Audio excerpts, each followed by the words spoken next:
Well, you let these diverse people be free so that they can think up ideas that might be appropriate for the next problem, and then you let them talk, which is why free speech is so important. It's like, without that, we do not have a problem-solving mechanism. We can't capitalize. And this is biological diversity. This is the manner in which organisms themselves have adapted to the entire structure of reality.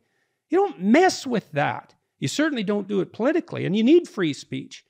You know, and it's part of that is also opponent processing. You know, if I want to move my hand as smoothly as possible this way, I put this hand up to stop it and push, and then I can do it. And a lot of the processes that occur biologically are like that. Opponent processes, they make for precision and control. And a lot of our political structures in the West, because we allow for free discussion, are opponent processes. And so we have a problem. We get a diverse range of opinions. God only knows which is right.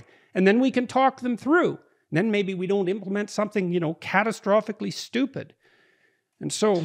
I think the other point to extract from what you said is it's diversity. It's also the decentralization principle. Yep. Right. Exactly. This is a key element of conservatism. Is this, first of all, a sense of humility. Conservatism is about a sense of humility. Sense of humility about what you can really know and what you can control. And in my experience dealing with my colleagues, the Democrat side, they have no such humility. They do believe that they can solve every problem, and sometimes I think that's well intentioned, and sometimes it's not. And I think it's just important to kind of extract, you know, what they want, but then let us figure out how to get there.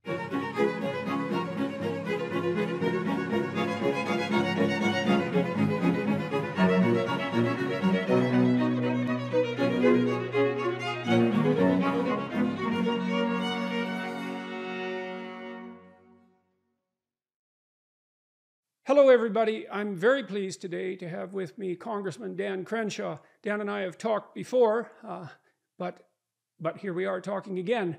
Originally from the Houston area, Dan Crenshaw is a proud sixth-generation Texan. From an early age, he knew that he wanted to serve his country with the most elite fighting force in history, the U.S. Navy SEALs. His father's career in the Texas oil and gas industry moved his family all over the world, including Ecuador and Colombia, where he attended high school. As a result, Dan is fluent in Spanish. In 2006, Dan graduated from Tufts University, where he earned his Naval Officer Commission through Navy ROTC. Following graduation, he immediately reported to SEAL training. That's something very difficult to do, by the way, in Coronado, California, where he met his future wife, Tara. After graduating SEAL training, he deployed to Fallujah, Iraq, to join SEAL Team 3, his first of 5 deployments overseas. On his third deployment in 2012, after 6 months of combat operations, he was hit by an improvised explosive device blast during a mission in Helmand Province, Afghanistan. He was evacuated and awoke from a medically induced coma, learning that his right eye had been destroyed in the blast and that his left eye was badly damaged. He was medically retired in September of 2016 as a lieutenant commander in the U.S. after serving 10 years in the SEAL teams. He left with 2 Bronze Stars, one with Valor, the Purple Heart, and the Navy Commendation Medal with Valor, among others. Soon after, he completed his master's in public administration at the Harvard Kennedy School of Government. In November of 2018, Dan was elected to serve the people of Texas' 2nd Congressional District in Congress. He serves on the House Energy and Commerce Committee, which has the broadest jurisdiction of any legislative committee in Congress. He also serves on the House Select Committee on the Climate Crisis, among others. Thank you very much for agreeing to talk to me today. Well, thank you for having me. It's an honor. As I've noted to you many times, one of our intellectual heroes. I appreciate it's you. Something, yeah, well, that's really something to hear from someone like you. I can tell you that. So, we just had an election in Canada, and one of the things that wasn't discussed was what happened in Afghanistan, because Canadians served there as well. And I've been putting together this idea that I'd like to put 4 or 5 people who served there together on a podcast and get a ground's eye view of the situation.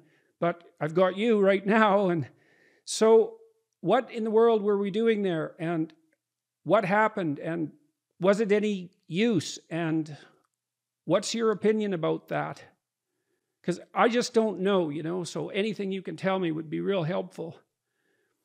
Yeah, it's a complicated one, but at the same time, it's not that complicated. Why? Let's start with some of the first questions. I mean, why do we go in there in the first place? We went there in the first place because of 9/11, and the United States invoked Article 5 of the NATO treaty, which is how Canada gets involved, because you're our friends. And if we get attacked, we ask you to come help, you say sure. And Americans have a long history of working with Canadian special operations. And, actually where I was stationed in Kandahar, at least for a while, that was a purely Canadian base. That's why there was a hockey rink, for instance. And so, longtime partners. But why were we there? Well, because of 9/11. And we decided that, and I think rightfully decided, that there needed to be a response to the attacks on 9/11 because they originated from Al Qaeda, and Al Qaeda was being harbored by the Taliban in Afghanistan. And so we decided that the Taliban no longer should be in control of Afghanistan. That was day one, and basically everybody agreed with what we should do on day one. Now, day two, and I'm speaking in kind of general terms, but let's call it day two. The question becomes, now that we kick some butt, do we leave? And this was always a difficult question. And this kind of gets to the rest of the questions as far as what we're doing there, why. And there's a question people have been wrestling with for 20 years. And there's been dispute about it. And it's not exactly a simple question or a simple answer, because your alternatives are basically come away with the win, call it a win.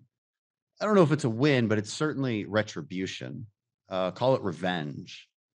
But the next question is, okay, do we have an interest in prevention? Do we have an interest in future prevention of future attacks? And that's and the answer to that question became yes, we do, which is why the global war on terror became the buzzword for 20 years. And the difficult question was always, do we let Afghanistan just fall back into the hands of the Taliban, or do we stay and try to at least create some semblance of a government that will be our partner, that we can align with, and that we can conduct counterterror operations with and prevent another 9/11. And that became the choice for 20 years. And that's what we chose to do. And we can argue, and people like to sort of take easy swipes at that, and say, well, look, they were never really prepared. It seemed like an endless war. We're just sort of institutionalized the war. We're just doing the same things over and over again. But they forget what the alternative is. And life is always about assessing what the alternatives are. It's easy to be disenchanted with the present or the current choice. It's a little bit harder to actually think about it and assess what the alternative is. And it turns out there isn't really good alternatives in a situation like this. So you can stay at war, or you can say that you ended it, and refuse to acknowledge that there's actually an entire ideology out there that has no interest in ending that war with you. And what I tell people is, and you can kind of get what side of the debate I'm on, call it an endless war, call it what you want. The fact is you send guys like me over there as an insurance policy so that there's no more 9/11s. And, what did we get for 20 years of war in Afghanistan? Well, we got no more 9/11s, and that's certainly not nothing. It's actually pretty significant. And do you think that's a reasonable causal link? I mean, you did get Osama bin Laden, or we did, I suppose, is another way of looking at it. Not that I'm taking any credit for that, but so that did happen. And as you said, there hasn't been another major attack, and the incidence of terrorism worldwide, or that sort of terrorism, does seem to have declined. It's always a trick to attribute the cause of that correctly. So it's hard. I mean, but the Al-Qaeda is an organization that exists primarily to externalize their operations. Meaning they exist to attack the homeland, whether that's Europe or the US or Canada. ISIS, for instance, is an organization that exists to build an Islamic caliphate. Now, they're all kind of under the same umbrella. I mean, and the Taliban, ISIS, Al-Qaeda, to the extent that they fight with each other, it's mostly about power structures as opposed to ideological differences. They're all on the same team there. They just might have different strategies. And so we decimated Al-Qaeda, and Al-Qaeda tried to move to Iraq. Tried to move to Yemen, and we just go after them. Now, what that does is it an endless war? Yes, because these people are in an endless war with us. We weren't at war on September 10th, 2001. We weren't at war in the year 2000 when the USS Cole was hit. We weren't at war when our embassies in Tanzania and Kenya were hit in 1997. And we weren't at war in 1993 when the World Trade Center was bombed. But somebody was at war with us. And this is what I have to remind people. And we can say we ended a war a couple months ago, but we didn't end any war. And the intel suggests that Al-Qaeda is rapidly reforming and is now they have the space and the time because somebody like me is not going after them anymore. And that's the key ingredient there. Are they on the run, or are they kicked back and planning the next big operation, the next really glamorous operation, the really dramatic attack that they like to do? That's better than just a underwear bomber going on an airplane. And so do you think they have that space now in Afghanistan? And so I got to tell you a brief story. There was a Canadian federal election just not too long ago, and maybe a month before that or so, one of the cabinet members of our prime minister's government, he was reelected with the minority government, Justin Trudeau. She referred to the Taliban, the new government in Afghanistan under the Taliban, as our brothers. And that wasn't so different in some sense from some of the missives that have been coming from the U.S. State Department, but many people weren't too thrilled with that description. And, the feeling of more hard-headed people, and maybe they're wrong, is that, it's the same old characters now that have obtained power, and we better watch the hell out. And so is that over suspicious? Should they be offered an olive branch? It's like, what's your sense about the right way forward with that new government? Well, I don't think it's overly suspicious at all. These are certainly the same people that took my eye. These are the same people. Now, granted, I get to wear a cool eye patch as a result of it, so I'm not complaining too much. Yeah, you do look cool. You do look cool. There's no doubt about that. I read a comedian's comment about you. I think he apologized for it. It was something like, looked like, what was it, a private eye in a porno flick or something like that, which is a good joke. Yeah. But it made it a porno. That part was the good joke. That part was the good joke. It actually was pretty funny. That kind of sparks the history of the birth of my political career, I guess. We could talk about that. It's a funny moment. Well, let's finish off with the Taliban, and then let's do that. Finish off with the Taliban. Taliban are finish. The Taliban are terrible, and they haven't changed one bit. If anything, they're emboldened and ruthless. Like the Haqqani network, again, a ruthless terrorist organization and drug running operation. The head of that, I think, is the second in command for Taliban right now. The people in charge, there's groups that we have intel. There are groups in charge of security around the Kabul airport. The Taliban groups were suicide bombing experts. I mean, these people they're all cut from the same cloth. Nothing has changed.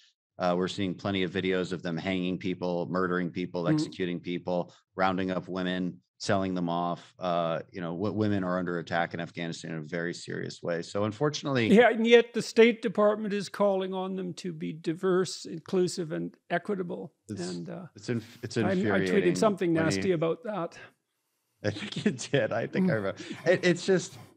Look. I mean, I'm not opposed to working with, questionable characters around the world. I mean, I come from the special operations community. I also come from the intelligence community. This is what you have to do sometimes. But this isn't necessarily one of those cases. This was a time to put your foot down and refuse to let this happen. Now, when you let it happen, and the question is, what do you do after the fact? Because we're not going to go back in and invade. And so you do have to work with them to an extent. And it was this sort of deal with the devil. And I do understand that, but you don't have to speak so favorably about them either. I mean, come on. I mean, there's at least some dignity that we might preserve, I would hope. But our State Department. Well, you also you might also not say things that would lead them to overtly mock you, like diversity, inclusivity, and equity missives. That's a bit on the, let's call it, naive side, to say the absolute least. Yeah. It's how wokeism has infected serious people. I mean, to say the least, it's infuriating, and it's caused quite a bit of angst in the United States. People on both sides of the debate and both sides of the aisle are deeply unhappy about it. and we feel deeply embarrassed, and as we should, and especially because it was so preventable. One of the key takeaways from the hearings this week, where General Milley's the chairman of the Joint Chiefs of Staff and the Secretary of Defense were testifying before the Senate and the House in front of the Armed Services committees. I'm not on those committees, so I didn't get to ask them questions. But one thing that really came out, and that I hoped would come out, was, our Defense Department told them very clearly, you need to leave at least a few thousand troops there. It's almost guaranteed that if we go down to zero, because, slogans, right? This is where I get very upset with the debate about all this, because I feel like the push to remove troops was effectively based on a slogan, an emotional slogan, maybe two slogans. Do you know what slogan means? The derivation of that word? It's very interesting. No. It's from Sluag Garum. It's Welsh. Sluag Garum. It means battle cry of the dead. Well, that's interesting, and it fits perfectly, and it fits perfectly with how I'm using the word slogan now, because I think these emotional slogans were effectively political battle cries that caused death. And when you say, these emotional cries to bring the troops home, as if I need your help, right? As if I'm not a smart individual that volunteered to go and defend America, as if I need somebody's sympathy. I don't. And the other slogan, no more endless wars, and it just reduces a very complex and important topic into a very foolish debate. And I think that's how we ended up in this place where the number had to be zero. It couldn't be 2,500, couldn't be 5,000, couldn't be something reasonable, right? Because I'm not saying we have 100,000 troops there. Like when I was deployed in Afghanistan, it might have been 120,000 troops there. And, maybe as a surge, it's debatable whether that's necessary or not, but it's certainly not sustainable forever. And I think what people became unable to do is distinguish between this enormous resources being expended on nation building, let's call it. I think that's an overly simplistic term, but they don't like hundreds of thousands of troops there indefinitely. Fair enough. I mean, why would you? I totally get that. And I don't think we should do it either. And I also don't think that we should be trying to export democracy. But that's been a bit of a straw man argument or a red herring, really. It's obviously related terms, but it's this whole idea that we're trying to export democracy. That was never the point. And it's an unfair criticism of the Bush administration. Their goal was not to export democracy. Now you might make a different argument on Iraq. I think they got over their skis on that one. But let's set that debate aside. Well, in Afghanistan, it was never the point. It was just that on day two, like I said, you have a question. Do you try to build some semblance of a government that you can work with? Or do you just let the Taliban take it over and then you're right back to where you were right before September 11, 2001? And what have you gained? So what do you think would have happened if you would have left 5,000 or 10,000 troops there? We'd be in a very good situation right now. The Afghan government would still be up and running. And there'd be little skirmishes, little combat operations for a while. There just would. Yeah. And, why do you think that small number of troops? Sorry, we have a bit of a lag, so I'm being a bit rude here. But why are you convinced that a number 5,000, 10,000, something like that? Why are you convinced that would have been sufficient? Well, because it's sufficient enough to hold certain airfields, commit certain air power to our Afghan partners, and honestly, give them the morale boost that they need to go fight it on their own. It also provides logistical support to them. I mean, a truly modern army is, 5% combat, 95% logistics. That's what makes the American military so unbelievable, is that we can deploy anywhere in the world and our logistics are second to none. And, that's something that's not quite realized. And we're also it's not obvious. A lot of experience. I watched an extensive series on World War II that concentrated, and it was narrated by Eisenhower, and it concentrated a lot on logistics, which I found absolutely fascinating, and it stunned me as well. Just the sheer difficulty of supplying tanks and men with gasoline once the English Channel was crossed. That was amazing operation. They built these huge spools with as much steel in them as battleships, and unrolled pipelines across the English Channel. And that was like one of amazing. It's absolutely beyond comprehension that it was possible and that it worked. So the logistics, the supply of the army, all of that is really something, and people don't know how complex that is. So you figure And 5 you to can't 10,000, and that was killed yeah. by slogans. It was killed by slogans. It was killed by emotional slogans. Because I mean, like you say, you can't overstate the importance of logistics. And if and people say, well, we've been there for 20 years. I mean, why can't they handle it? I mean, you handle it being a new country after 20 years. That's not exactly a long-standing, a long time, It's difficult. Give these guys some slack. I mean, they've been trying to build a plane while it's falling through the air for years, and it's not easy. And you've got an insurgency that's ruthless and doesn't play by the same rules. They've got IEDs set up everywhere. This stuff is hard and it takes time.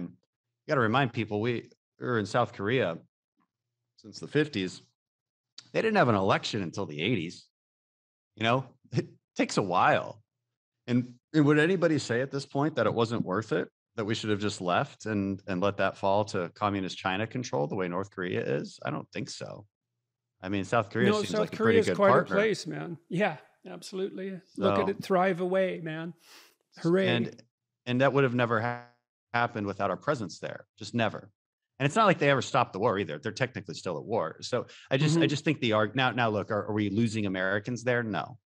But we also haven't lost an American in Afghanistan for a year and a half until these Marines were killed just a few weeks ago. So, and before that, and people are like, well, that's because of the treaty with the Taliban. It possibly got, they have time on their hands. They're strategic thinkers. But before that, when we didn't have a treaty, we had an average of 6 to 7 deaths in Afghanistan every year. I'll tell you what, the U.S. military loses a hell of a lot more than that to suicide and random accidents. So, it wasn't, I wouldn't call this a war in the traditional sense. It was not like what I was dealing with. And even what I was dealing with in 2012 was certainly not like 2010. It was, war is relative. And I don't see what was going on since about 2014 as a full-blown war by any stretch. Okay, so let me summarize what you said and see if I got it right. So you think that 20 years of involvement kept terrorism at bay pretty effectively, and now that's done with, and whatever was there before is mounting again and has been emboldened. That was your word. And emboldened by what exactly? Well, by the fact that they took over the government of Afghanistan instantly and are back in control. And then I have some parallel questions along with that, if I got that right. What is this endless war that we're in apparently about, and who's underneath it? Because I have been watching American foreign policy for a long time, and I keep wondering about Pakistan, and I keep wondering about Saudi Arabia, which has all this immense wealth and has the proclivity to fund rather radical ideas all around the world continually. And so I know those are terrible things to ask you about or even to talk about, but and I'm not like an expert on this, but I know enough. What we're dealing with is Islamic extremism that really originated from Saudi Arabia, the madrasas of Saudi Arabia and Wahhabi Islam, which is a very extreme form of Islam, and that materialized over time. And I think what's interesting is, and I'm going to get the year wrong and the exact attack wrong, but there was a major Islamic extremist attack in Saudi Arabia decades ago. And ever since that moment, the Saudi Arabian government sort of had this deal with the devil with them: leave us the hell alone, and we'll at least harbor you, right? And so that's why people kind of look to Saudi Arabia as this culprit, even though at a governmental level they're an ally. And again, it deals with the devil. Yeah, right? so Because it's it's like strange. it's why are we allies with Saudi Arabia? Well, because they're the only geostrategic deterrents to Iran, and they're worse. This is life. This is realism, as opposed to who we wish people were. But that's sort of where it came from, and this has been around for a while, and they hate us because they hate us. And Westerners are always looking for this sort of this logical reasoning. Why do they not like us? It must have been something we've done. It must be our foreign policy. And so I asked, I'm like, okay, well, let's take our biggest example. Let's take Osama bin Laden. What exactly did we do to this guy? I mean, was it us aligning with him and the Mujahideen in Afghanistan against the Soviets in the 80s? And we helped him. And was it when we defended his homeland of Saudi Arabia from invasion from Iraq, from Saddam Hussein in the first Gulf War. We stopped Saddam Hussein from invading Saudi Arabia. And that was actually, he claimed that our mere presence there was enough to radicalize him and start Al-Qaeda. That doesn't make any logical sense, right? Because we're always looking for this sort of transactional relationship to help us understand as Westerners, but they're not Westerners. They don't operate off the same logic. They think we're infidels and they hate us because of who we are. And you need to accept that. And that's why it's an endless war. They will always be at war with us. And we'll never snuff it out. It's a reality that we have to live in. And do you think about it as a religious struggle or as a criminal enterprise that's essentially organized against the West, U.S. in particular? I mean, it certainly seems to me like a religious struggle. At least that's how they paint it. I can only go off of how they operate and how that's an interesting question. I mean, I don't know that I distinguish too much. I mean, in a sense, it operates like an organized crime enterprise for sure. I mean, that's how we track them. We track them through financing. We track them in all the traditional ways that you might hunt down an organized crime unit. So in practical purposes, we kind of see it the same. The religious side gets into it because it goes back to the old adage, winning hearts and minds. And, it turns out that ain't that easy. And we're never going to win over Muslims in this sense. It's just not going to happen when we're over there. I mean, the alliances that we get when we're in a place like Iraq or Afghanistan, they're based on practicality. And look, the vast majority of Muslims there are just not that extreme. So they're fine aligning with us. They don't necessarily subscribe to this idea that you can't even speak to a Christian. So it's complicated. Life is complicated.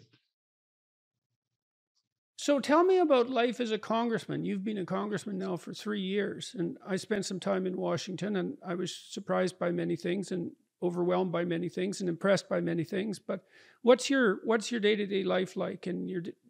So I guess maybe what we first should do is describe the difference between a congressman and a senator for everybody that's listening, and then I'd like to know what you do day to day and what your fellow congressmen do. Mostly senators are just much older. Look,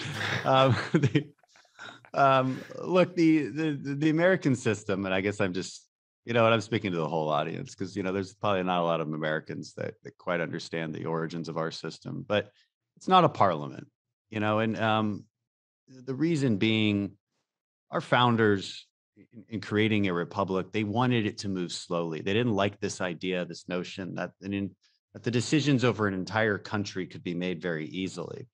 So they created sort of these national structures and federal structures. And the House is a national structure. The Senate's a federal structure. And we've kind of changed that over time. And we've sort of destroyed that by changing the Constitution. But it was originally intended wherein the House really represents the people. It's the people's house. Your election is every 2 years. It's very emotional. The majority rules, absolutely. I mean, Nancy Pelosi only has 4 votes majority, and she just kicks our butt. We have no power in the House because it's majoritarian and it's emotional and it's the people. It really is the people. The Senate was supposed to be this sort of it's like the House of Lords, sort of, in the Great Britain, in the UK. And it's supposed to be this sort of slower, more methodical decision-making process. And the Constitution was actually written where there is no popular vote to elect your senators, where your state legislatures actually choose your senators, because the entire point of the senator, you get 2 per state. And this is important too when I say federal and national, right? Because national implies that you're representing the people. So you represent just based on numbers of people, but the Senate isn't like that. There's 2 senators per state. And the reason it's like that is to give more power to states that are less populated, so they don't just get run over by everybody else. Because the foundation of our country, it's the United States of America. The foundation of our country is this idea that we can all kind of live together peacefully if we leave each other the hell alone for the most part and let states do what states do. I kind of like that idea. I think it would get us out of a lot of our problems. But the idea was then that states have representation and then they choose that. Now that got changed in the early 1900s in an amendment, so now it's the popular vote. So the Senate got a little bit more populist. It got a little bit more nationalized, but still a federal entity, still two votes per state. That matters. The other big difference in the Senate, a senator has more power. Individual senator has more power to block legislation than say I do in the House. With that power comes more responsibility. So you hope that senators believe in that responsibility. One of the worries I have is that we're getting a little bit more of a kind of a Wild West type of senator getting elected to Congress and a little bit more radicalized, the kind of people you see in the House, because it's easy to be a purist. It's easy to be a little crazy when you just have no responsibility. And it's easy to kind of, the diffusion of responsibility is quite significant in the House. There's 435 members, but in the Senate, there's only 100. So your status actually matters there a little bit more, and you need to act like an adult. And for the most part, that's how it's operated. You also, and that's 4 year. That's a 4-year term. 6 years, 6-year term in the 6 Senate. years. So sorry. Yes. How ignorant. So you've all. No, it's okay. It's a lot of people don't know this. So it just allows you to kind of escape the political ramifications, the emotions of the people for a while, and just kind of make adult decisions. And maybe that's a good thing. And I think the House should probably be a little bit more. If I were to change something, I'd say the House should be 3 years, because we're running for election constantly, it seems like. And that is something I wanted. That's something I really did want to ask you about. When I went to Washington and met a number of congressmen, both Democrat and Republican, the first thing I thought was, there is no way I would want to have this job. And part of it was, well, when are you not running for office? And that's really hard, and it's really expensive, and it's really demanding. But you're also supposed to be working. But then also, you have to fundraise constantly. And that was really shocking to me. My sense of it was that congressmen were spending like 25 hours in an office that wasn't their primary office, on the phone, raising funds for their party. And so that's like 20 hours a week. And then you have to campaign for like, who knows, 10. And then you have to fly because, you don't live in Washington necessarily. And well, then there's your job. So that's got to take up a few hours as well. So I have no idea. I have no idea how you do it. And can people do it? It's definitely not glamorous.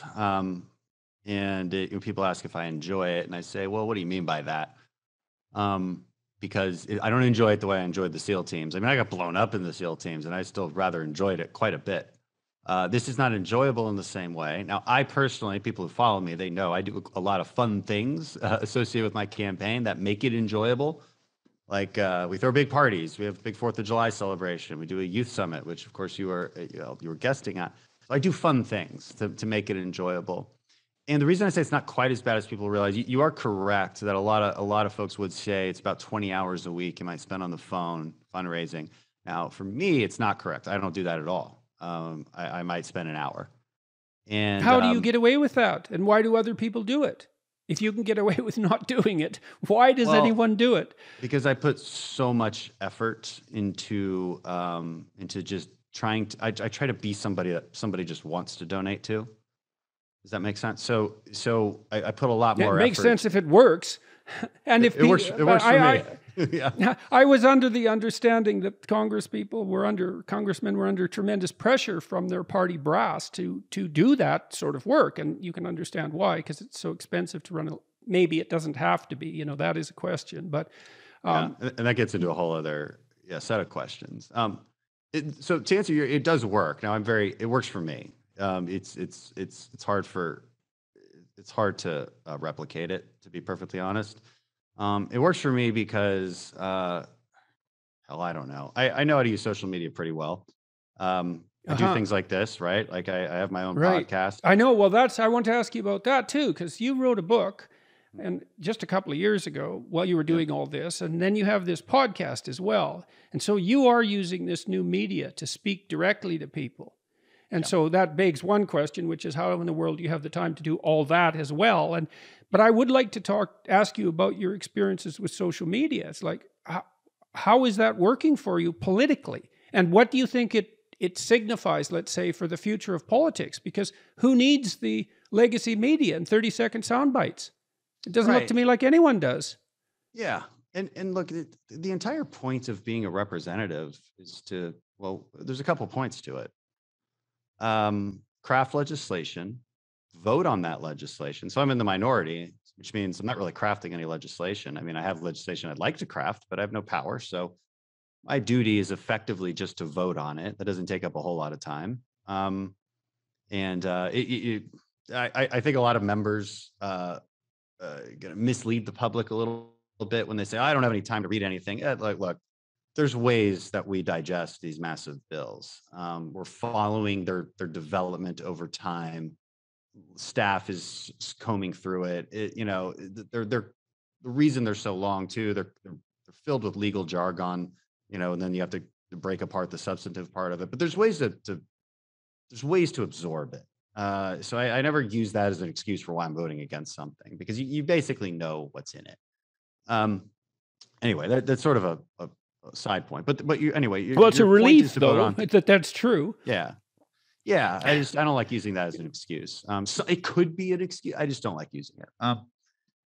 But another big part of your job is simply to communicate with people, and because you're representing them, so you need to communicate both up and down, right? You need to communicate their voices, what you said you would run on. So obviously, you don't perfectly represent everybody. There's lots of Democrats in my district who don't feel that I represent them. That's fine, but I represent a majority of the people in my district, and I represent them based on what I ran on, a set of values, a set of conservative limiting principle values.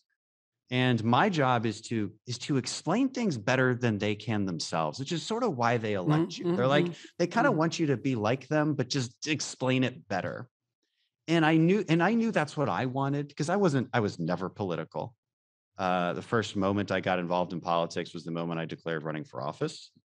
And I always knew, so I was a normal guy is my point. Like I think being involved in politics and being an activist can kind of change the way you think about politics, and I think get you detached from regular people who just aren't thinking about it all the time. But I was just one of these regular people not really thinking about it all the time. I was very interested in policy, which is slightly related but different than politics. And so the point is I was kind of a regular guy, and I knew what I wanted, and I just wanted people to explain why the hell they were doing what they were doing, and don't talk to me in talking points. And so, and to do that, you do need long form discussion, and then you got to communicate with people where they're at. So why do a podcast? Well, so I can dive deep into issues, and be willing and know things well enough so that you can have a long form conversation. A lot of people will struggle with that, and so that's number one. But not everybody listens to podcasts, and not everybody wants to listen to anything for an hour. And so you also have to be able to communicate your points on Twitter. And that's not great, but it is something. And that's what some people follow you on. So communicate something there. Instagram is probably one of my favorites, because I can kind of do everything on Instagram, and I have the biggest following there. And, you put out videos, I put out explainer videos, and I'm not giving you a 20-minute, informational episode on issue X, but I'm trying to do it in a couple minutes and go a little deeper than just Democrats are bad. And they want to kill jobs. Well, why do they want to kill jobs? Let's just explain it a few layers deep, just a few more layers. And that's what people are looking for. And it's been very successful. And so I can spend my time doing that, which is also my job, because my job is to communicate. I can spend my time doing that and being creative with that and being good at that. And that takes away all those hours of fundraising that I have to do. It's not like I don't do any. And I'm like one of the number one fundraisers in the house. So that's part of the reason you can get away with it, because what you're doing is very effective. Right. Yeah. So tell me about this youth summit, more about the youth summit and how that got started, and why you do it and what you saw there. I know I did this Q&A, but my staff give me things and I do it, and I don't know the context as much as I would like to, especially with something like that. I wish you could have been there. Me too. Love to get you there next time. We'll do it every year. And it's a very cool thing. If you're a conservative, you know that one of the biggest electoral problems you have is young people. And this isn't all that surprising. I think the promises of the utopian left are very endearing to a young person, and to a certain extent, you'll never escape that. But my goal is to give them the tools of conservatism. There's a lot of youth groups out there. You're probably familiar with. You've spoken at a Turning Point event, and maybe you've dealt with YAF too, so Young America Foundation. Both good organizations, but this isn't what I'm doing. I'm not doing either one of those things. I'm trying to do a mix of both, because what YAF does is very intellectual. Like it's Ben Shapiro's pretty much their main headliner. Of course, Ben well. And so it's a bit more intellectual. There's not a lot of fanfare to it. It's just somebody on a stage and let's give a speech and let's answer some questions. And then you got something like Turning Point, which is a very high production, it's like a kind of a concert, like very much a rally. And what I try to do is a mix of both. So because I want to give you that experience. And I'm also 100% only focused on high school and college kids. So that's, and you have to have an age limit. And so mine was 24. And I want to give them both intellectual tools that they can come away with, which is why I invite somebody like you to speak. And I want to also give them a good time, because I know I need to grab their attention. I need them to have fun. I need them to come away with an experience that they're not going to forget. And so we just had, it's a high production, fun event. And there's even a concert in the middle of it. Yeah, I don't know what's going on with you conservative types, because you've got comedians now and you've got entertainment, and you're talking to young people. It's like, this is very strange. So hey, I've got a question about this issue of young people, because I've been talking to lots of conservative folks in Canada, because we have a conservative party and they're about as popular as our government, but not quite. And I've mentioned that I believe that their fundamental problem is that they can't figure out what they have to offer to young people. But it seems to me that what they have to offer is this notion. It's something like paternal encouragement. It's like, we really think you could be something if you behave properly in some essential sense. And we really believe in you as an individual in alignment with your traditions more than we believe, let's say, in the utopian promises of government per se as a problem-solving enterprise. And I think one of the things I've really noticed, and I get a lot of letters from people, is that, and this just about killed me when I was on my tour, because I'm offering people words of encouragement as individuals, and I had no idea how much starvation there was for that.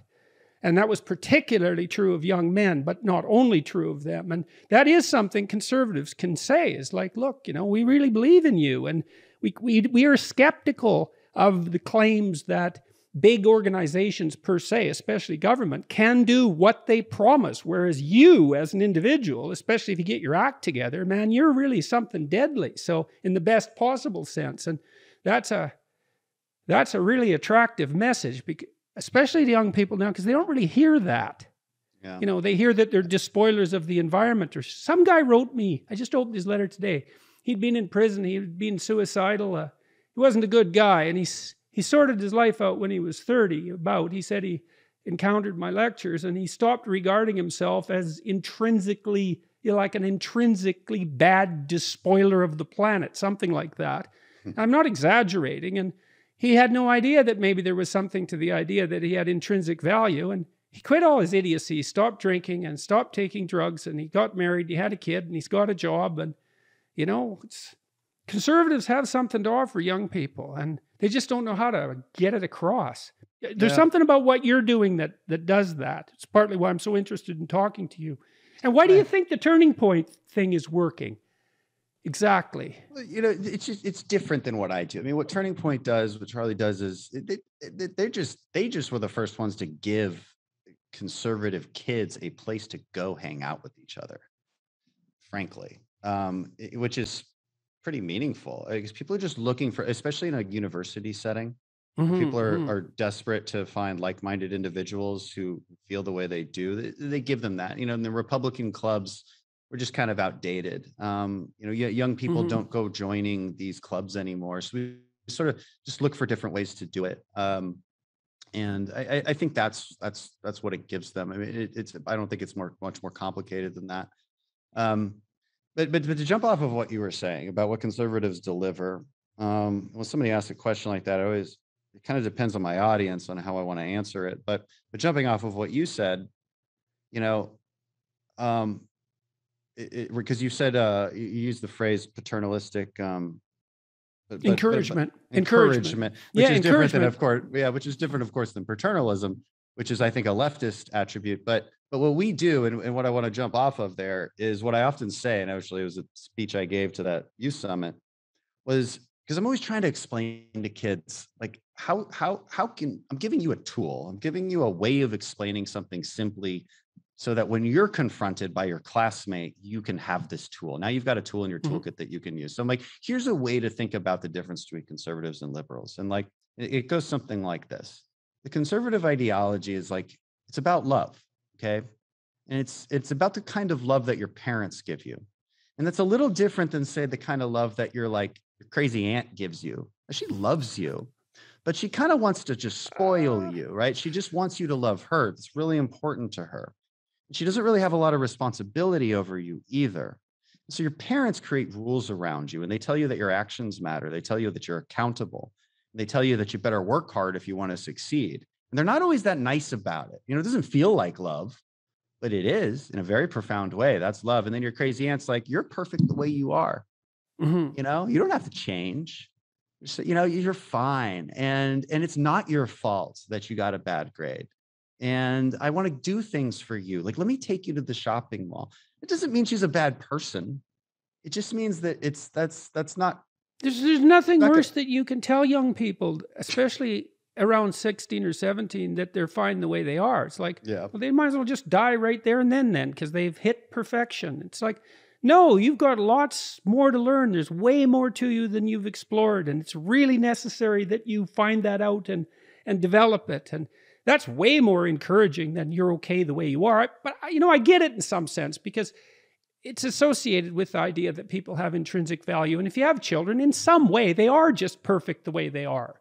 But in some way, they're not, because they're not everything they could yet be. So, yeah. So it's easy to get the message mixed. Yeah. And it's like, there's a difference between not being perfect and being bad, and we shouldn't tell kids that they're just bad. But you also have to give them some room to grow and something to aspire to. And that yeah, well, that's the thing right there, that issue of something to aspire to, and part of the woke, what would you call it, pathology that we're all engrossed in at the moment is the idea that, that there's something wrong with judgment per se. And that's such a preposterous idea, because to do it, and I could speak about that psychologically, because to do something like look at a room, you have to make judgments about what you're looking at and why. You can't do anything without judgment. There's a hierarchy of values. It's tied to our perception. And there has to be something at the top in some sense that unites us, and we should strive for that. And that is the sort of thing that conservatives can, along with warnings about the overreach of government, because people who are conservative tend to be more concerned about that. And so I think the two things that I like to say are foundations of conservatism, one we just hit on, which is effectively personal responsibility, a sense of accountability. I think that's important. It's an important bedrock for any civilization. I would also say that it's the precursor to freedom. I don't think you can be a free society if you don't at least have this sort of sense of personal responsibility ingrained in it. I don't see how it's possible, right? Because for the simple reason that freedom requires a sense of responsibility. Otherwise, you're just asking other people to be taken care of you. And if you're asking other people to be taken care of you, by definition, you're infringing on their freedoms, or you're asking a politician to infringe on their freedoms. So these are necessary foundations. And this is what conservatives have to offer is freedom. You're also depriving yourself of the adventure of your life. Because one of the things that's been so successful for me in some sense is to draw a connection between responsibility and meaning. It's like, you want some meaning to set against the suffering. Well, where are you going to find that? Well, reliably, one place to find it is in responsibility, because that means you're shouldering something worth shouldering, and it's a burden that's actually somewhat significant. And you can comfort yourself with some sense of your own utility in the face of all your sins and stupidity. And that's you can't. How can you live without that? It's not possible. Yeah, and one of the struggles I have is how that's not more persuasive. because there's just a lot of people who just, I think, fundamentally disagree with what we're saying right now. They would disagree that freedom as a virtue in and of itself is even a virtue in and of itself. And they would also define freedom very differently. They would say, well, it can't be free unless you have housing, unless you have free healthcare, unless you have at least, some living wage, then you can't go be free. And so we're like defining the word freedom completely Yeah. differently, right? Because I Well, would and define.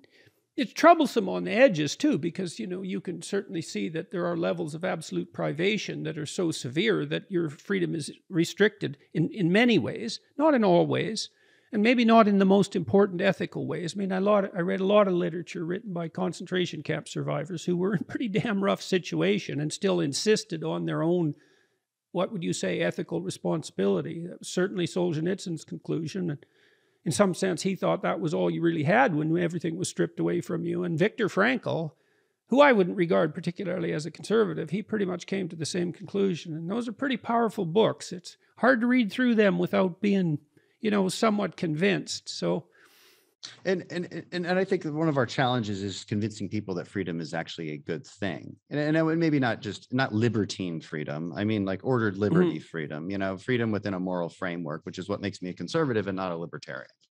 And it's just difficult. It's more difficult than you might think to convince people. Well, I don't know. I think you understand it. I think it's a conversation you have pretty often, but it's convincing people that freedom is indeed, even though it's risky and even though it's messy, and even though it can allow you to fall on your face sometimes and even induce suffering, and even in suffering that you might think is unjust, it still in the aggregate improves things. It improves everything. And it's harder to see that at the moment. And so what people are swept up by is the sort of false promises of immediate action to save something, to fix something, and to take that paternalistic government view, that statist view of something. But the thing is, if we actually took a step back and saw the forest for the trees and looked at the long span of history, it is always true that more freedom leads to more prosperity over time, and less of it leads to less, if not complete and utter decay, in fact. Well, I think the diversity argument is actually a weird, what would you call it? It's a weird warped version of that in some sense, because speaking as a scientist, I hope, part of the reason that freedom works is that we don't actually know what problems are going to come up next, because things actually change, and they change in an unpredictable way. And so we have our traditions to guide us, and thank God for that, because we'd be making endless decisions all the time otherwise, and we would be in complete disunion. But that's not a perfect structure for moving ahead into unknown territory. Okay, and so you don't know what the problems are, and you don't know what the damn solutions are, because you're not that smart. So what do you do about that? Well, biologically, what has happened is that human beings are possessed of very diverse individual temperaments, and that's the diversity argument. That's why diversity is necessary, but it's temperamental. So there are creative and non-creative people. There are extroverted and non-extroverted people. There are compassionate people, and there are tough-minded people. There are conscientious people, and there are people who aren't burdened down by duty, and sometimes that frees them up to be artists, let's say. Who's right? Well, the answer is, it depends on when. And so, okay, so how do you cope with that structurally? Well, you let these diverse people be free so that they can think up ideas that might be appropriate for the next problem, and then you let them talk, which is why free speech is so important. It's like, without that, we do not have a problem-solving mechanism. We can't capitalize. And this is biological diversity. This is the manner in which organisms themselves have adapted to the entire structure of reality. You don't mess with that. You certainly don't do it politically, and you need free speech. And it's part of that is also opponent processing. If I want to move my hand as smoothly as possible this way, I put this hand up to stop it and push, and then I can do it. And a lot of the processes that occur biologically are like that. Opponent processes, they make for precision and control. And a lot of our political structures in the West, because we allow for free discussion, they're opponent processes. And so we have a problem. We get a diverse range of opinions. God only knows which is right. And then we can talk them through. And then maybe we don't implement something, catastrophically stupid. And so And I think the other point to extract from what you said is it's diversity. It's also the decentralization principle. Yep. Yeah, right. Exactly. This is a key element of conservatism. Is this, first of all, a sense of humility. Conservatism is about a sense of humility about what you can really know and what you can control. And in my experience dealing with my colleagues, Democrat side, they have no such humility. They do believe that they can solve every problem, and sometimes I think that's well intentioned, and sometimes it's not. I think it's just important to kind of extract, what they want, but then let us figure out how to get there. Yeah, well, that works out temperamentally. That's exactly how things should work, because liberal people, insofar as psychologists have been able to determine this, and it's not exactly accurate because psychology as a field is prejudiced against conservatives. So some of the scientific measures are biased. Yeah, it's terrible, especially in social psychology. But so the people who tend towards those more liberal, utopian, and grand scheme views they tend to be high in openness, and that's creativity, divergent thinking, and low in conscientiousness. They're not very detail-oriented. Whereas the conservatives are the opposite types. And so what you see happening in businesses is the open liberal types tend to be entrepreneurial, at least in their vision, and the conservative types implement. And if you don't get that right in your business, then it doesn't work. Because the open people, they're everywhere. They can't settle down. They can't even catalyze an identity easily because they're interested in everything. And they're full of wild schemes, and great because, hey, some ideas. But if you want implementation, and then the other problem with the grand scheme thing is, and conservatives always say this, and it's really hard to teach young people about this, but it's really important, and that's the law of unintended consequences. It's like, why are you so sure that your stupid idea will only do what you think it will do, and not 100 weird things that you don't predict at all that are worse than the original problem? And this could lead us into a discussion of climate change politics, for example. I've been watching the spot price of oil and natural gas as well, and what's happening in China, which has just cut power to millions of people because coal prices have gone through the roof and they're trying to meet their carbon targets. So it's like, yeah, well, that's a solution, is it? Well, let's talk about that a bit, maybe, if you don't mind, because I see you're on that committee. You just talked to Bjorn Lomborg. Yeah, we just had on a podcast. It's a subject I primarily deal with. Most people probably think I'm on Armed Services Committee and primarily deal with national security issues, but my two issues are healthcare and environment. Mostly, I don't know. I've always tended to have to gravitate towards weaknesses, and I feel like those are the two subjects that conservatives are weakest on in our messaging, even if I think we're correct about our assessments of them. Can I say one more thing about the decentralization part? Yes, definitely. Of conservatism, and then let's move into climate change. We got a lot to say about climate change. But one of the reasons I think this is so important, this sense of humility, it also helps people understand. I'm always trying to help people understand what the philosophical underpinnings are, why you're a conservative, because I think there's a really rich tradition there. And I don't think there is one on the left, right? I think the left is about what you want right now. And I don't see it guided by any kind of principle, or especially, and there's no governing principles in there either, no limiting principles. And so the decentralization argument is important, and it gets to the diversity argument because it's really why why we end up supporting the free market. All right, it's why we think that is important, because look, while it will never be perfect, and while you can always imagine a utopia where the centralized thinking just makes things better, it never works, and there's good reason it never works. And the entire point of that diversity, and then the free market that underpins it, is the ability to do something and then test out whether it's creating value or not.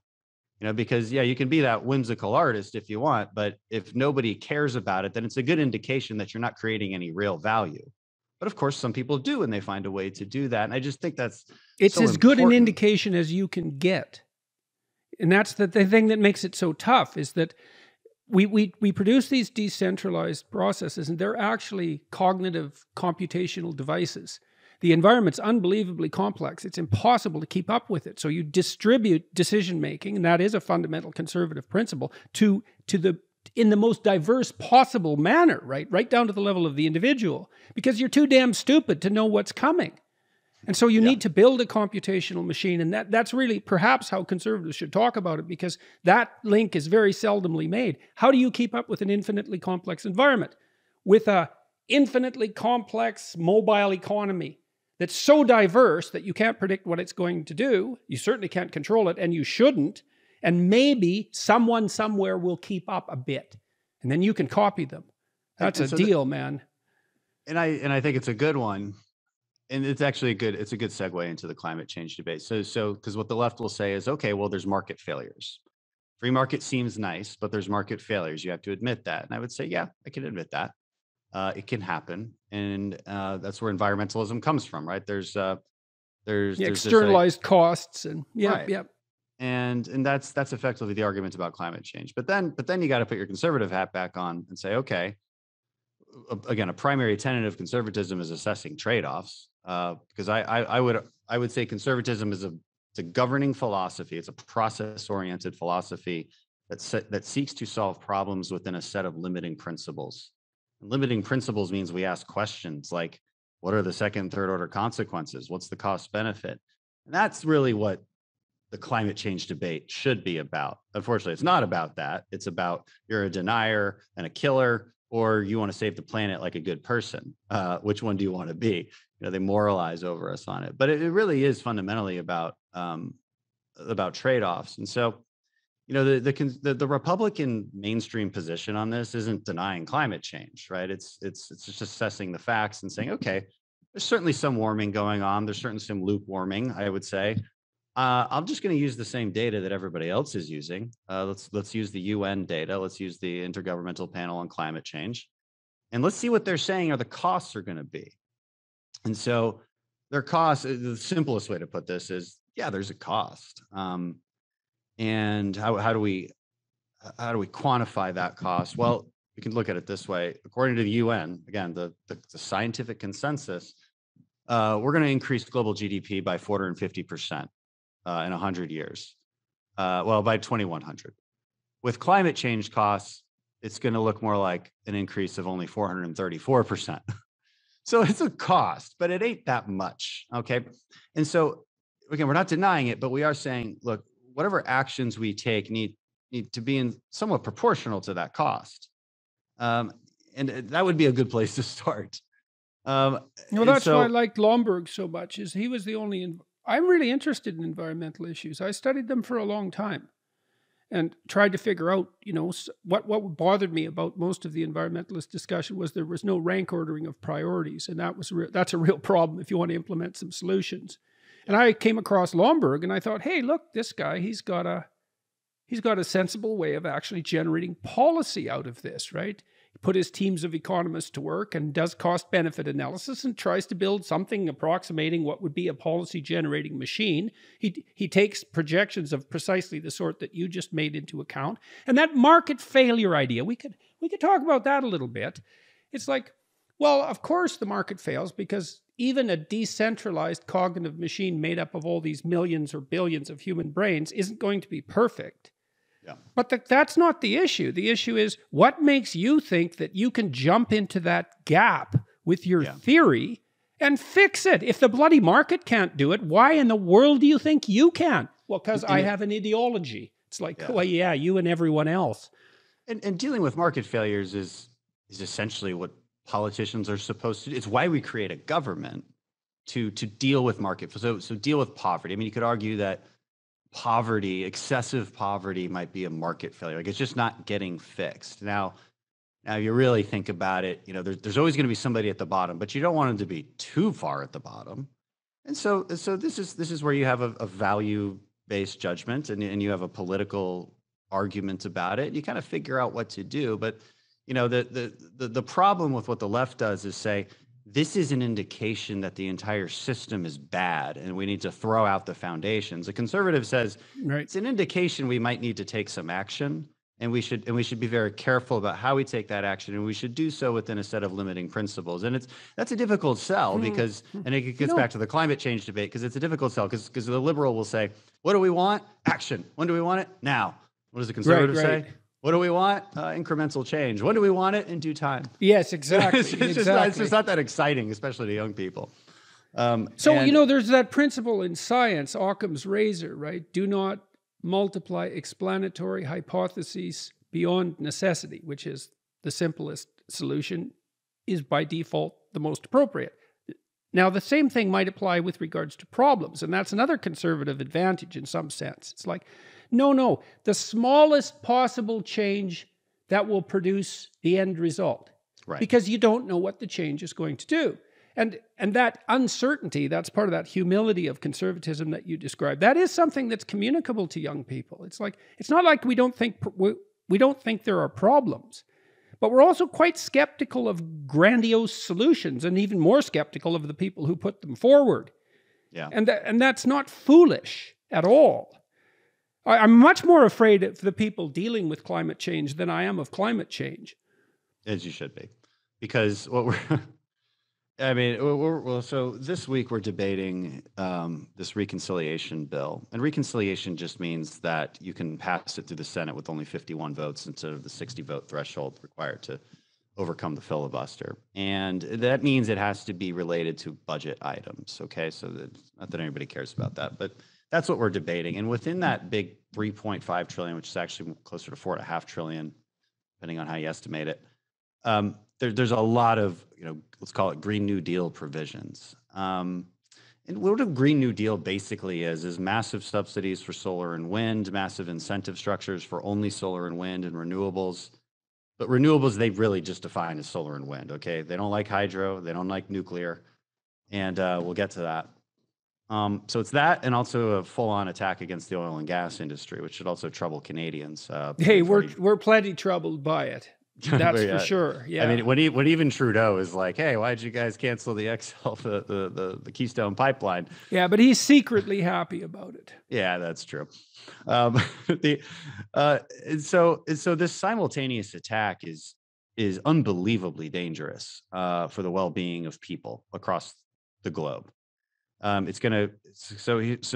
Right away, you're going to see increases in energy prices. You already see it in places like California. How much? What are we going to see in 2 years? What do you think? $300 a barrel?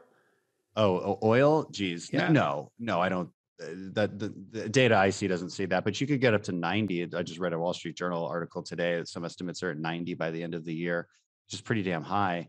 I don't know about 300. I mean, but I don't know if they pass this bill and implemented their natural gas tax, which would put a lot of our medium-sized producers out of business. Yeah, just exactly that. And also take away the one thing that has decreased carbon emissions back to the U.S. back to 1990 levels. That's fracking. Yeah. Fracking. Now, which Democrat would have predicted that? Zero. Nobody. No one predicted that, man. And it just, how that. Nobody. Nobody. That's right.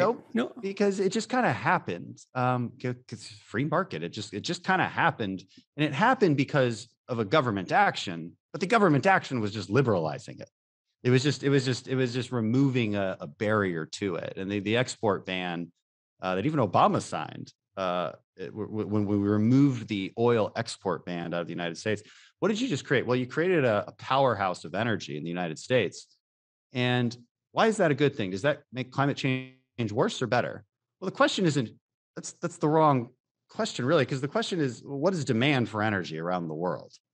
And so it turns out demand for energy in the next 20 years is going to go up almost 30%. That's a guarantee. And so who's going to provide that energy? It's not going to be solar and wind. All estimates show it's going to have about its same proportion of the energy mix. And so it's either going to be the United States and Canada that actually care about environmental regulations and put all these restrictions and, on a per unit basis. And this is a scientific estimate. It's not the EPA that did it. It was one of our national labs that did this estimate.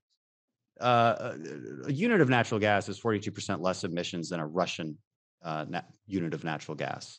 So we're cleaner. We're objectively cleaner when we're giving you oil and gas. And yet this administration, counterintuitively, in an effort to reduce gas prices, wants OPEC to increase production. So we're attacking U.S. oil and gas and trying to get OPEC to increase their production. This is, if you're trying to solve the problem of reduction of emissions, this is OPEC. The opposite of... They're not exactly our friends always. No, and they want to put we see Texas this oil play and out in gas out of Canada business. madly. Yeah, and so it's just if Same we're trying thing's happening in Canada with regards. Sorry. well, I'm just saying if we're trying to solve a problem, of reducing emissions, then fine, let's solve the problem. And the other thing we as Republicans were always wondering is, wait a second, if you really think this is an existential threat and we're done and like we're cooked in 12 years, the world is on fire, as they always say. Well, then why not just, instead of the trillions of dollars towards a bunch of nonsense, why not just build a bunch of nuclear plants? Really, why not just build a bunch of nuclear plants? Why don't you have just government funded? And so what's the answer to that? Yeah, why not? Like France did it. Their answer is, well, there's the truthful answer, there's the public answer, and there's the real answer that I think is true. But so their public answer is, their answer is, well, it's expensive, there's safety issues. I'm like, yeah, but on a per unit basis, it's still a better deal. Again, if you think, I thought no cost was too high because we're in an existential crisis. And so I would assume that you think it's a priority to have reliable energy, and you don't get reliable energy from solar and wind, and you never will. It's impossible. And I don't care how far along the battery technology comes, it'll never meet where we need it to meet. It just won't. It's physically not going to happen. And so you need nuclear and you need gas, but they're against it. They're shutting down nuclear plants in California and New York. And it's really mind blowing. So it leads me to believe that they don't actually think it's a crisis. And two, that they're mostly driven by special interests in the solar and wind industries that have really captured them. And again, I'm not against solar and wind. I just think they should fit in where they fit in. I don't think they should be over subsidized at this point. I think there should be technology neutral subsidies for carbon reduction that involve nuclear, and it also involve carbon capture for oil and gas. I mean, if the entire point is reducing carbon emissions, then let's make that the technology goal, as opposed to just renewables because it makes us feel nice. And it really is about feelings. I mean, I don't think there's any other reasoning behind it. Oh, there is another reason, I think, is that the ideological morass out of which such ideas emerge is extraordinarily confused, and it's 30% anti-capitalism and 20%, what would you say, resentment about the nature of humanity itself, and then 40% concern about the environment and our depredations. And so you have that mix, you can't think clearly. It's like, well, are we saving the environment? Yeah, but what about capitalism? Because it's actually the problem to begin with. And so then you get these sorts of solutions emerging, and a lot of them are tainted with this terrible destructive anti-capitalism, and which seems to be often a more important crisis than the environmental crisis itself. Yeah, I mean, you look at the Green New Deal and what AOC wrote up in this sort of like children's science project. It was very little about the environment and much more so about the substantive change in healthcare and the economy. And it was kind of saying the quiet part out loud, which we all suspected, that this was mostly about the sort of great reset that people talk about. It's kind of more about that than it is climate change. But for you to get you to agree to these really substantive reforms, to this sort of revolution in thinking, they need to scare the hell out of you, which is why they use terminology like the world is on fire. And it's why they point to every hurricane and wildfire like this is what climate change looks like. I mean, you hear that all the time. But it's really as if we've never had hurricanes, as if we've never had wildfires, and as if there's not actually a much better explanation for California wildfires, which is poor forest management, which every study shows, right? And it's like, let me get this straight. If we all drive electric vehicles today, if the United States stops producing carbon today, are you telling me there's no more wildfires? Are you telling me all of our weather starts to look like San Diego? Are you telling me Houston's not going to have hurricanes anymore? That's nonsense. I mean, that's complete nonsense. And it's not data driven. It's not fact driven. And truthfully, again, go back to UN Intergovernmental Panel on Climate Change data. If the Western world, I believe all developed countries, if they stopped emitting carbon right now for good, you might get a reduction in temperature of, I think it's like 0.8 degrees Fahrenheit by the year 2100. Right. And that's actually within the error bounds. So one of the problems with these climate projections is that if you go out 50 years, you can't even tell if what you did 50 years ago had worked because the error bars are so big at that point. And that's actually a huge problem, because what it means is there's no way of testing whether your damn solution, your large-scale solution, had any effect whatsoever. So how in the world are we supposed to solve a problem like that? You can't. But I mean, you can't. Like, it's like we don't want to do anything, right? I mean, I listed some things that Republicans are in favor of, and primarily nuclear energy and gas. I think that puts us on a healthy glide path towards reduction in emissions. And look, the other truth is the more a country develops, the more you industrialize it, the more concerned they become about the environment. That's another truth. So maybe focus on Yes, definitely. Well, well-being. also, with the lefty types, you think, well, they're concerned with poverty reduction. Okay, well, how to do that? Well, how about you make energy real cheap? How about that? Because Yeah. energy is what does work. And so if you give that to poor people for as close to nothing as possible, then they can do almost everything free. How would that be? So are you so sure you're concerned about those poverty-stricken people?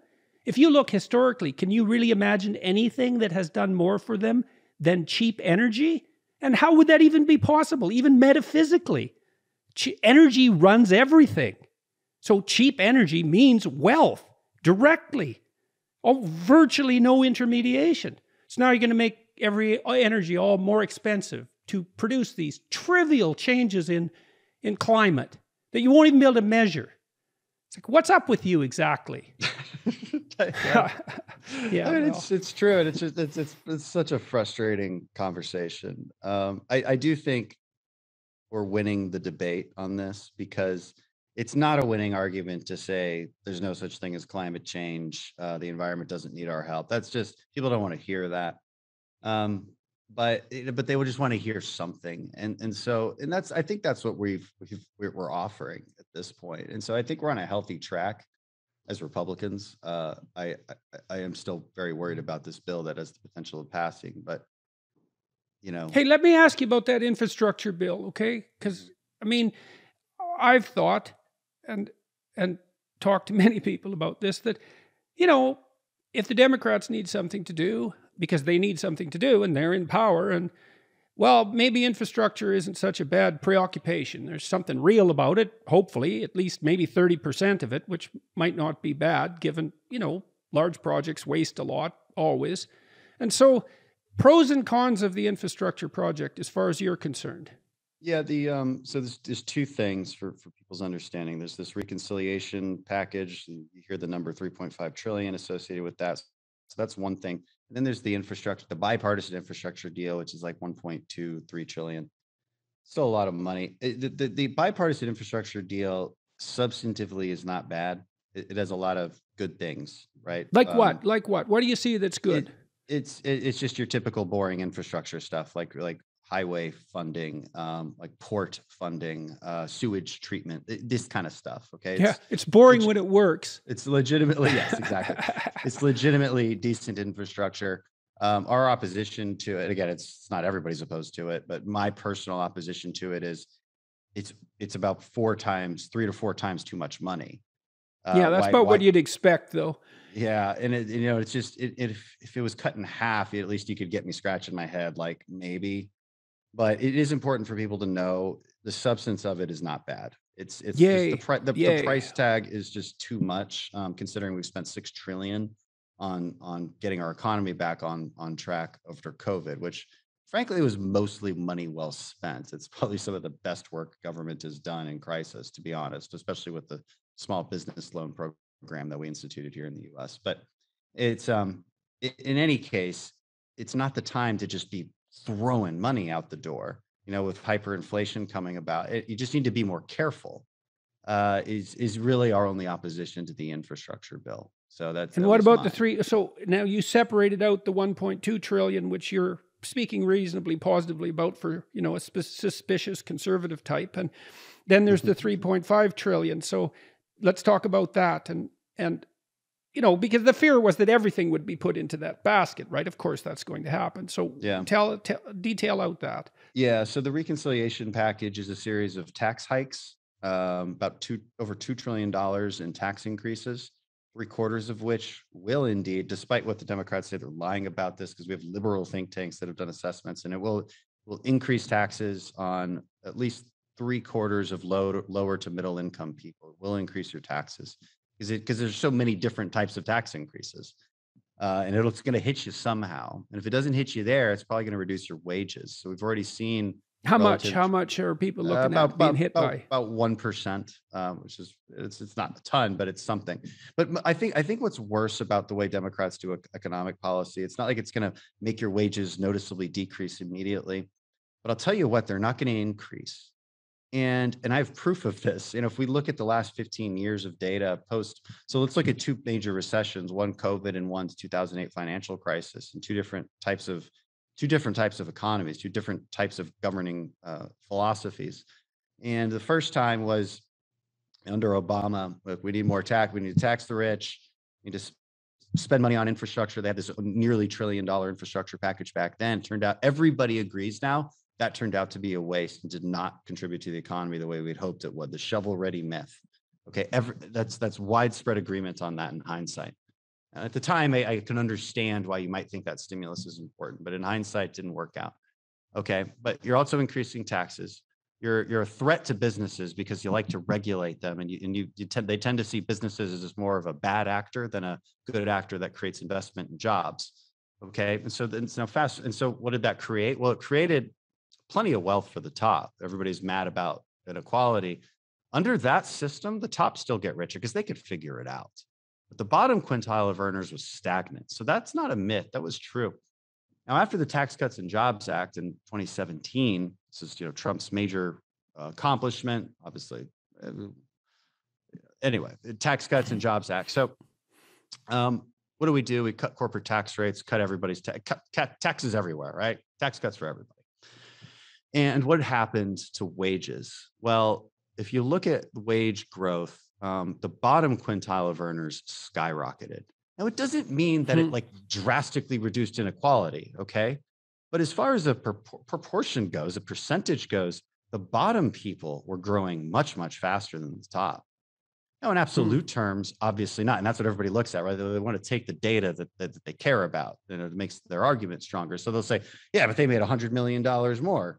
Well, okay, well, they had $50 billion. So percentage-wise, they didn't make that much more. But the lowest quintile, doing this particular job, which, I don't know what a universe you could imagine where that particular job is making that much more, but they were growing. Why? Because, well, pro-growth economic policies create a tight labor market, right? Where businesses have to compete to hire people. I mean, we're in a very tight labor market now. Wages are, no thanks to Biden, but mostly because of the pandemic and a few other things, but wages are pretty high. I mean, it is still hard to hire people. This bill could reverse that. Because look, the reality is that Biden economics has not really hit the United States because they haven't done anything. They haven't passed anything. All right, they've created this sort of their general view on business that it's bad, and the increase in regulations has, I think, decreased investment, but that's hard to measure. I think it's intuitive and obvious, but other than that, there hasn't been a major shock to the system. All right, a lot of the shocks are maybe too much spending and also supply chains problems, which are more related to the pandemic, and maybe a refusal of this administration to do anything about it and loosen certain restrictions. So it's a long. Anyway, the point is pro-growth works and it actually helps increase wages for the lowest quintile of earners. That's just that's a data-driven fact that we can look at over the past decade or so. And so getting back to this reconciliation package, it's just doing the opposite. It's just doing the opposite. So you're going to reduce wages, more importantly, reduce their potential growth, because you're also creating an environment because you're raising corporate tax rates. So businesses are just going to hire less, right? It's never the CEO that gets hurt because of a corporate tax hike. It's just this absurd notion that you're just like taking it to these mean corporations. Yeah, what? These corporations that employ hundreds of thousands of people? What is it? It doesn't mean they should just do whatever they want. No, it is the inequality in some sense that bothers people. But one of the things I have trouble with regards to leftist policies is that they actually underestimate the severity of the problem of inequality. And they assume that restructuring capitalism would remove inequality. And there's absolutely no evidence whatsoever that has ever worked in any way other than the opposite, because inequality is not a consequence of capitalism. It looks like it's almost like a physical property of reality itself. I mean, there are physicists who model the unequal distribution of money using the same equations they use to describe the dispersion of gas into a new environment. Like, it's a really something fundamental. It can't be overstated. And it's a real problem, right? Because who the hell wants terribly poor people? Like, that's such a catastrophe. But it's not like it's a consequence of capitalism. It's like, Well, come on, guys. the other thing about inequality, look, let's look at the following math problem. If you and I are the sole citizens of country X, you make $50,000 a year and I make $100,000 a year. Well, there's a delta between us of $50,000. Now let's both double our income. So now you make $100,000 and I make $200,000. Well, holy crap, inequality just doubled because now there's the $100,000 delta. So it's just not always what people think. I mean, the question isn't necessarily about it because, like, I don't care that there's a lot of people who are way, way wealthier than me. That doesn't necessarily bother me. What would bother me is if I have no chance of ever being them. If I was the most talented, smartest person on the planet, it would bother me if I had no chance of ever being that person. And I'm sorry, but that's just not the world we live in. You know, if we look at what keeps you out of poverty, and I think this is from the Brookings Institute, there's like 3 things. It's like finish high school, have a job, any job, and don't have kids before you're married. And you've got like a 97% chance of not being in poverty. So it turns out we do live in a society where choices matter, and the value that you provide matters. And that's the society we want to live in. Is it perfect? No. Is it the best we can do? Yeah, I'm pretty sure it is. And should we have a safety net for those who just can't make it? Yeah, there should be a safety net. But you know, and we should argue about how much of a safety net and then the fundamental and about the negative consequences of that potentially as well. Right. Because, you know, dependence, a safety net right? that doesn't make things worse. It makes you dependent and makes you unable or unwanting to find more work and be productive, right? That would be the fundamental question of a safety net. And I think their Democrat policies just generally don't care about that. Okay, so can I dig in? Can I dig into the weeds on the 3? I still don't understand the differentiation between the 1.2 trillion and the 3.5 trillion. Oh yeah. I got a long way to go on the list here. So let me do it more generally instead of getting too much into the weeds on the taxation stuff. So a lot of increase in taxes, a lot of increase in spending. A lot of that increase in spending is on things like expanding Medicaid, right? Expanding Medicare, like making Medicare benefits more generous. Even though like 96% of the Medicare population already gets dental and vision and whatever. So it's a lot of, to me, it's a lot of bribery. Okay. It's like, we're giving you stuff. We're going to fund like the pre-K. We're going to fund all of these things through the government. We're just going to do so many things. Any wish list they've ever had, they're sticking in this bill. Again, the subsidies for solar and wind, a new climate bank, whatever the hell that means. I mean, with tens of billions of dollars in it, it's stuff like that. That is, some of it is extremely threatening, I think, because from a policy perspective, and some of it's just incredibly wasteful. So that's where you see the over-inclusiveness of the infrastructure development project. That's where everything is being shoveled into. Yeah. So again, it is separate from the infrastructure bill, what we call the infrastructure bill and the reconciliation package. I remember when, if people remember when the Democrats were talking about human infrastructure, like everything is infrastructure. Right. They put all the human infrastructure into the reconciliation package, and we kept the real infrastructure in the infrastructure package. So again, substantively speaking, I think the infrastructure package is good. I just think it's too expensive. And substantively speaking, I think the reconciliation package is complete insanity. Okay, well, let's close that off there because we're going to run out of time here. There's some other things, if you don't mind, I wanted to ask you about. We'll pop out of the political domain to some degree to begin with. You have a book. You wrote a book not too long ago. And so maybe you could, tell everybody what the book is and then talk about that a bit if you'd like to. Sure, appreciate it. Fortitude, American Resilience in the Era of Outrage. And came out with this book in April of 2020.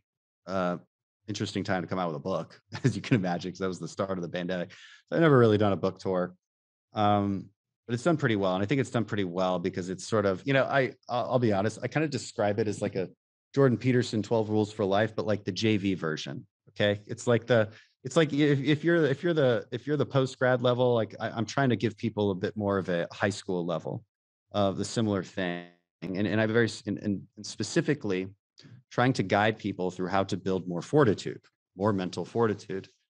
And I use a combination. So every chapter is a different lesson, sort of a different concept that I'm trying to ingrain.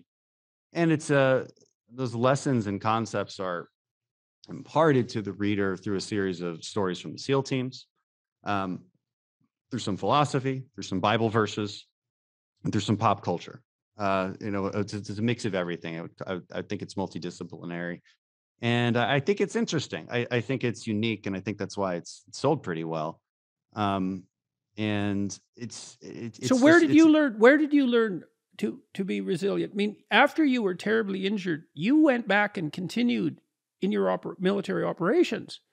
I mean, that seems to be, I mean, some resilience. It's you're healthy and you're tough, and that's part of what's built into you. It's a gift in some sense. But then there's the role that attitude plays, and education and all of that. And I was fortunate enough to meet a number of Navy SEALs in California and got to know some of them quite well. And they're very respectable characters, and they go through hell to become Navy SEAls. That's quite interesting. They told me some pretty hair-raising stories. And where did you learn to be resilient to the degree that you learned it? Was that mostly military? Was that mostly a military consequence? Of course, like any development, I think it's a consequence of a lot of experiences. But what I write about in the book, my first experience, and this experience is laid out in a chapter called "Perspectives from Darkness," and I labeled it that chapter because one of the first foundations of fortitude, being, if we define fortitude as resilience to it, uh, the ability to overcome adversity. And perspective is a pretty good place to start, because if you think everything is worse than it is, you're going to have a hard time mentally coping with it. If you have a sense of perspective, you're able to see, you know what, this isn't that bad. Like one of the things instructors and buds, this is SEAL training, repeat to students constantly is, look, there's 10,000 men who have done this before you, so stop your complaining. You Mhm. can do this. And that's like a quick gut check. Like, God, I don't want to be one of those who just quit. I mean, there's 10,000 that have done it before. It's probably more than that, to be perfectly honest. But what I write about is my mother, because I think that was my first real interaction with some kind of fortitude. She lost her when you were 10. Yeah, right. Yeah. And I also, I watched her deal with breast cancer for 5 years, and I had trouble recalling real suffering on her part, mostly because she hid it from me. And I have trouble recalling her complain. I have trouble recalling her have a bad attitude. I have lots of other recollections of her being funny, of her being nice, of her being a good mother. And Wow. it sort of begs the question, like, how on earth can someone do that? It's extremely difficult, and not show that kind of resentment and just bitterness, and just raise your kids. And so that's my first hero.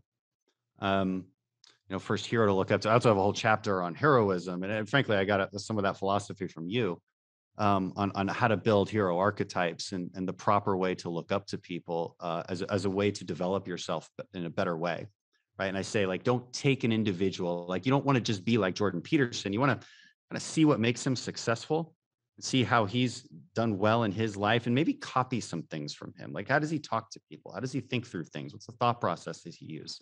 And how does that apply to the hierarchy you want to be better in? Because it might be different. Like, you might be an academic, or you might be in media, you might be in sports. Like, it's different. So you got to look up to people within your own genre, really. And in the SEAL teams is no different, because what am I trying to be? Well, a better SEAL and a better leader. So what makes somebody something that I want to follow? So that's chapter 2, for instance, one of my favorite chapters, because I think it's a good way to start. Like, because you got to know what you want to be. If you want to be somebody who lives with fortitude, you got to know what that looks like first, right? You got to know what you're aspiring to. It's a really important Well, and stepping stone. you can look at what you admire spontaneously. Like, obviously you admired your mother spontaneously, and so that's an instinct. That's not rational exactly, although it might be hyper rational. And we all have that instinct to admire, and that does point us in the direction of what is better. Yeah, exactly. And it's just in a practical way, and kind of a materialistic way. It's like, well, just what works. Like, what are the outcomes that actually work for people and what don't? And one of the problems with postmodernism is trying to make the things that don't work make them work. Like, socialism hasn't been tried. It's like that kind of thing, right? Because it feels good. And so, then my second real interaction, I suppose, with fortitude, yeah, would be the military. I mean, Buds is a trial by fire. you come out a different person than you went in. How were you different? How were you to Uh, begin with? That's the yeah, first question. And then how yeah. were you different? Well, I think you come. I mean, look, I think maybe I'll take that back a little bit. I guess I'll say, because one thing we say in the SEAL teams is you were a SEAL before you got here. We just made you prove it, and then we trained you. But that mental capacity, it had to be there because you wouldn't make it through Hell Week otherwise. So you had it, but you hadn't proven it to anybody, and you hadn't proven it to yourself. And once you prove it to yourself, that's something. I mean, you become something a little different. It's not too different, but it's a little different. And some people can become cocky, right? You don't want to be too cocky. You want to be confident. So you definitely become more confident. I don't think you've met many SEALs who aren't very confident in themselves.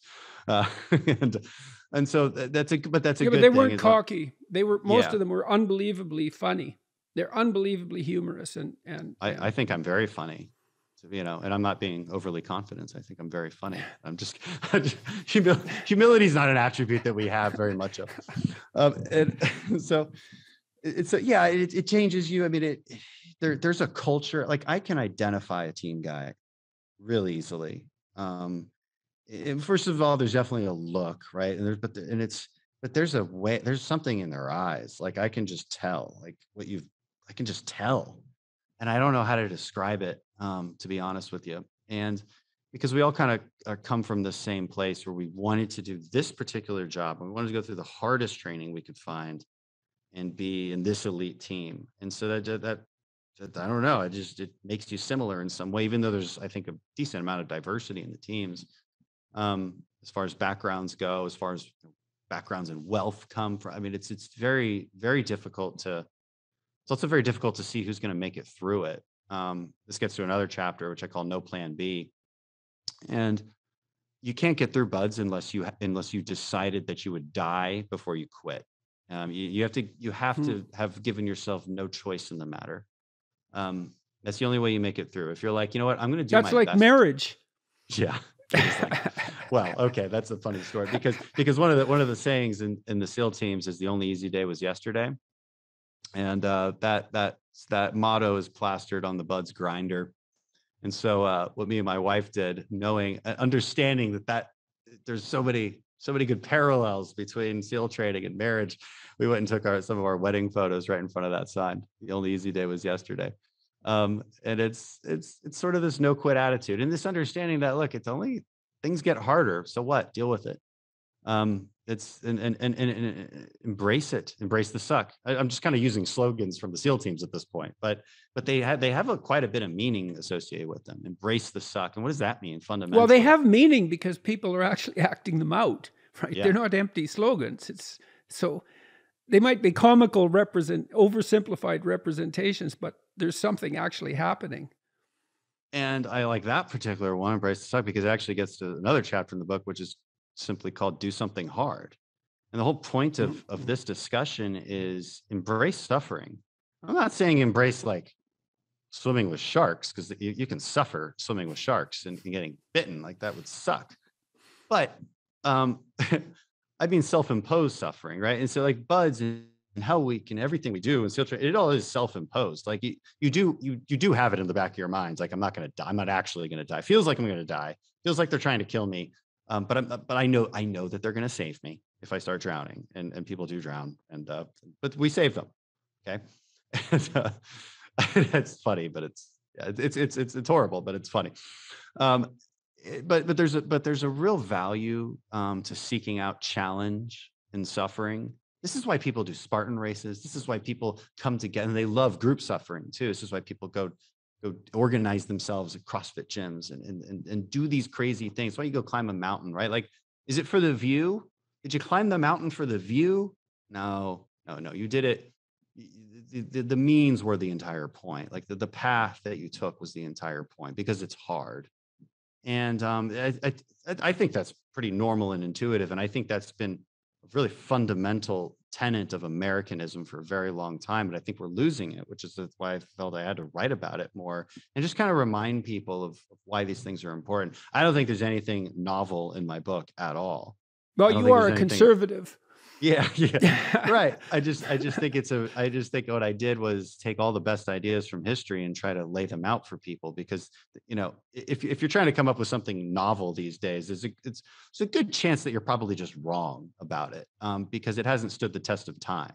I think it's very rare that there's going to be really new insights in today's world, and it might. I think the new insights are really just the old ones, like personal responsibility and doing hard things and challenging yourself and feeling good about a challenge, even if it sucks, even if it's an injustice. So I dive into that quite a bit in that, because that's people's next question. It's like, well, how can you say all suffering is good? Like, even injustice, even things that happen to you, like what if you lose your eye and go blind? I mean, like, what, well, then just look at the silver lining. I mean, I'm oversimplifying it quite a bit. There's a much, I think, deeper discussion in the book, but it really does just simplify to look at the silver lining. Just because there's an injustice done against you doesn't mean you have to tell yourself that story.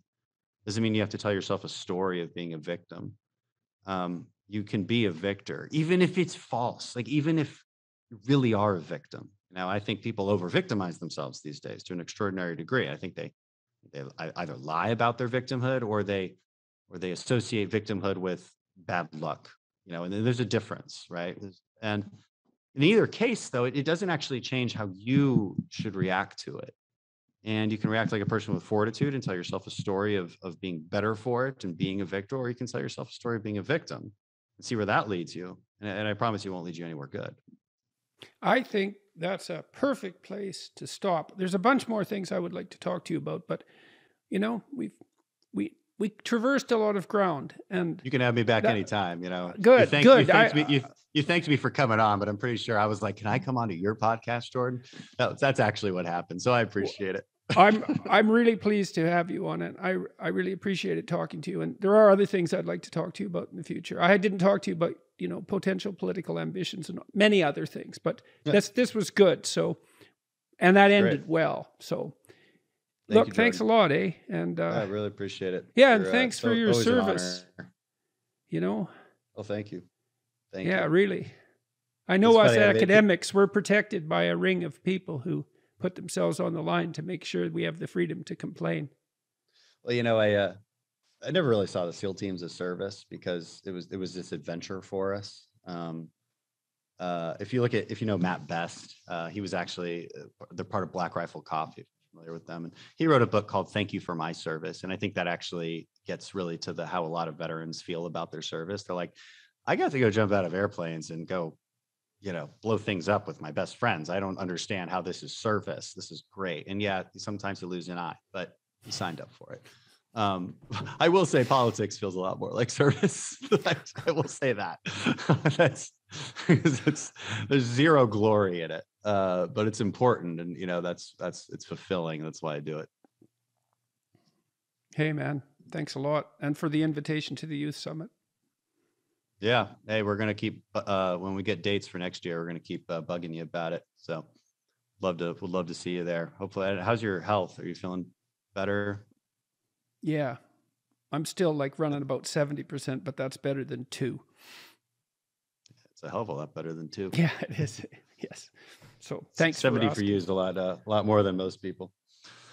Well, we need you. The world needs you. Please take care of yourself. Good luck with your political duties, and hopefully we'll talk soon. Yeah. All right. Yeah, I need it. Thanks, Jordan.